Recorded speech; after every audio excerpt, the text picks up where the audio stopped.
Cinema గురించి కన్నా ముందు ఇప్పుడు నాగేంద్ర గారు ఆయన నన్ను మీరు ఏదో మాట్లాడుతా ఒక మాట అన్నారు, డైరెక్టర్స్ దాంట్లో మీరు నాకు ఆరాధ్య దైవం అని. నేను ఆరాధ్య దైవం కాదు, ఆరాధ్య దైవం.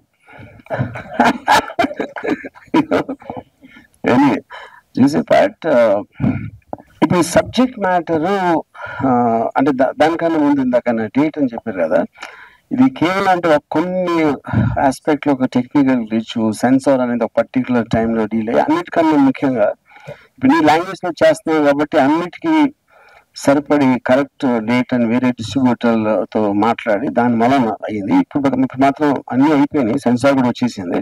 It's going to release on April 4th. So ఇప్పుడు కథ దానికి వస్తే, నేను చాలా సార్లు ఇప్పుడు సోషల్ మీడియాలో మనకి మామూలుగా మన ఇద్దరు వ్యక్తులు కొంచెం దగ్గర రావాలంటే టైం పడుతుంది ఎప్పుడైనా చేసి, అది మనం ఒక నమ్మటానికి కానీ దానికి కానీ వాట్సాప్ ఇలాంటి దాంట్లో చాటింగ్ మొదలెట్టినప్పుడు సోషల్ మీడియాలో తెలియకుండా చాలా ఫాస్ట్గా దగ్గర అయిపోతారు. ఎందుకంటే అంటే కట్టు వస్తుంది కనుక ఒక థాట్ ఇంకా మనకి మనిషి కనిపించినప్పుడు మన గురించి మనం చాలా రహస్యాలు బయట పెట్టేస్తాం, తొందరగా నమ్మేస్తాం. అలాంటి వాటిలో వచ్చిన నెగటివ్ ఎఫెక్ట్స్ మనం చాలా సార్లు మనకి న్యూస్ లో వస్తూ ఉంటాయి. ఇలా ఒక అమ్మాయికి ఎలా అయింది, లేకపోతే అలా రిలేషన్షిప్ లో ఎలా అయింది, ఒక్కొక్కసారి చాలా వైలెంట్ గా కూడా మారటానికి జరిగిన ఇన్సిడెంట్స్ మనం ఎన్నో చూసాం. సో ఒక్క పర్టికులర్ ఇన్సిడెంట్ అని కాకుండా చాలా అలాంటి ఇన్సిడెంట్స్ బేస్ చేసి ఈ కథ తయారు చేయడం జరిగింది. సో అన్నిటికన్నా ముఖ్యంగా నేను ఒక పోలీస్ ఆఫీసర్ నాకు ఒక ఎగ్జాంపుల్ చెప్పారు.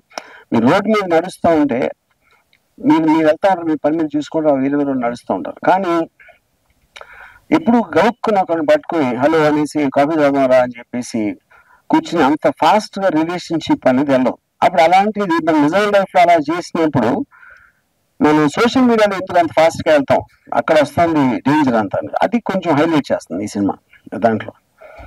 సో ఇప్పుడు కథ అనేది మూల కథ నేను రాశాను, బట్ ఫిలిం డైరెక్టర్ చేసింది మాత్రం కమల్లో గిరికృష్ణ కమల్ నా దగ్గర చాలా ఇయర్స్ చేశాడు, both as an editor and as an associate.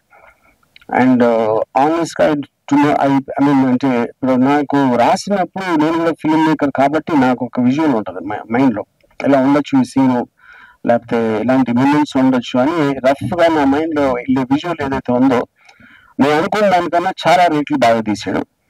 Thank you Kamal. And తర్వాత ఆబ్వియస్లీ ఇప్పుడు కాస్టింగ్ అనేది main roles Satya and Aaradhya. As both ఈ అమ్మాయిని స్టార్ట్ చేసి అబ్సెషన్ తోటి వెళ్ళాడు సత్య. అఫ్ కోర్స్ అమ్మాయి ఇట్ ఈస్ ఆబ్వియస్. సో తను ఫస్ట్ టైం ఈ అమ్మాయిని ఒక సారీలో చూస్తాడు. నేను కూడా ఆరాధ్య అని ఫస్ట్ టైం ఒక రీల్లో సారీలో చూశాను. ఈ రెండింటికి connection is not the point. తర్వాత అమ్మాయి సారీలో ఉన్నదానికి ఉన్న ప్రత్యేకత ఏంటి అని అడిగితే, ఇప్పుడు మామూలుగా చాలా సార్లు ఒక అమ్మాయి మీద అత్యాచారం జరిగినప్పుడు అలాంటి బట్టలు వేసుకుంది, లేకపోతే ఇలా ఉంది అలా అని ఒక కైండ్ ఆఫ్ నెగటివ్ కామెంట్స్ చేస్తారు, ఇంక్లూడింగ్ పాలిటీషియన్స్. సో అప్పుడు చీరలో ఉన్నా కూడా అలాగే చేస్తున్నారు అంటే పాయింట్ ఏంటంటే అది మైండ్ సెట్. కానీ ఆ అమ్మాయి వేసుకున్న బట్టలు అనేది క్వశ్చన్ కాదు అనేది ఎంఫసైజ్ చేయడానికి సారీ అనే టైటిల్ పెట్టాం. తర్వాత కమింగ్ టు ద యాక్టర్స్, ఇప్పుడు ఆరాధ్య ఇందాక చెప్పినట్టు నేను రీడ్లో చూశాను, కానీ అసలు అబ్సల్యూట్ గా చూసిన వాళ్ళకి ఇప్పుడు సత్య అంటే ట్రైన్డ్ యాక్టర్. తను ఢిల్లీ నుంచి తను ఒక ఆడిషన్ ఒక వీడియో పంపిస్తే దాని నుంచి ఈ పర్టికులర్ రోల్ కి చాలా కరెక్ట్ అని కమల్లో నేను డిసైడ్ చేశాను. So this is briefly about this one. So summation నేను చెప్పేది more than anything else psychological aspect of ఎంత ఫాస్ట్ గా దగ్గరికి వెళ్తే ఏమైంది. ఎందుకంటే ఒకసారి కమిట్ అయిపోయిన తర్వాత అతను కొంచెం ముందుకు వెళ్ళాడంటే మామాటంతోనో భయంతోనో ఇంకా ఇరిగిపోతారు. అది మీకు నాకు తెలిసి ట్రైలర్లో క్లియర్ గా తెలిసి ఉంటుంది. ఓకే.